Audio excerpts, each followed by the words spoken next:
ही कळमनुरी आणि हिंगोली ही निवडणूक माझ्या सर्वसामान्य नागरिकांनी हातामध्ये घेतली होती आणि हा विजय या ठिकाणी शिवसेनेच्या वतीनं आम्ही सर्वसामान्य जनतेच्या चरणी अर्पण करतोय।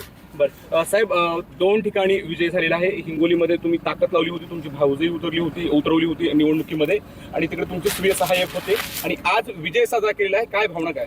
या ठिकाणी अतिशय आनंदाचं वातावरण, अतिशय उत्साहामध्ये माझे कार्यकर्ते तुम्हाला सांगतो की गुलालाने मला भरलेले दिसतात, भिजलेले दिसतात, नाचताना दिसतात। आणि मी तुम्हाला पुन्हा एकदा सांगेल की हिंगोली जिल्हा एकनाथ भाई शिंदेचा, हिंगोली जिल्हा शिंदे साहेबाचा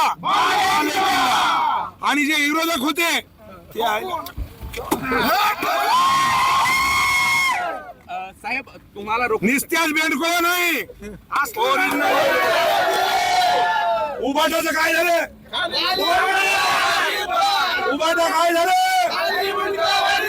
काही म्हणू लागले।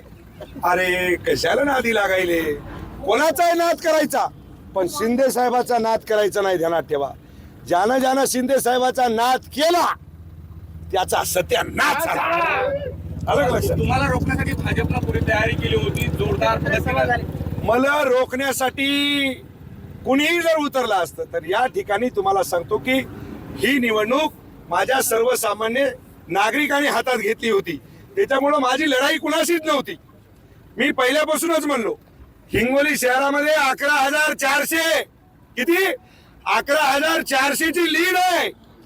कळमनुरीमध्ये 1,385 हा विजय आहे, ध्यानात ठेवा।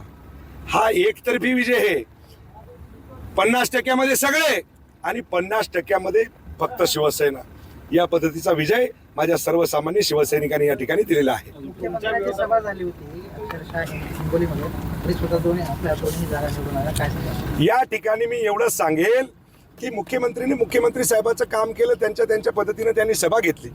मित्रपक्ष हे आणि मैत्रीपूर्ण लढत या ठिकाणी तुम्हाला सांगतो की आम्ही लढवली होती।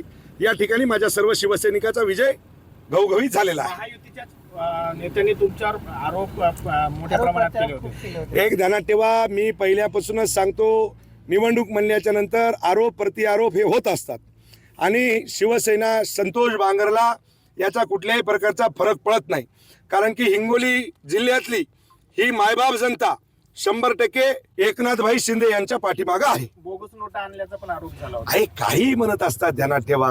बोगस नोटा काय काही काय, आता त्याच्या पायाखालची वाळू घसरली होती, मग आता बिनबुडाचे आरोप टाकायचे, काही म्हणायचं। तुम्हाला सांगतो याच्यात कुठल्याही प्रकारचं तथ्य नसते। खरी ताकद ही आज माझ्या मायबाप जनतेने या विरोधकांना दाखवून दिली। 2 नगरपालिकेवर ताबा मिळवलाय, आता अर्थातच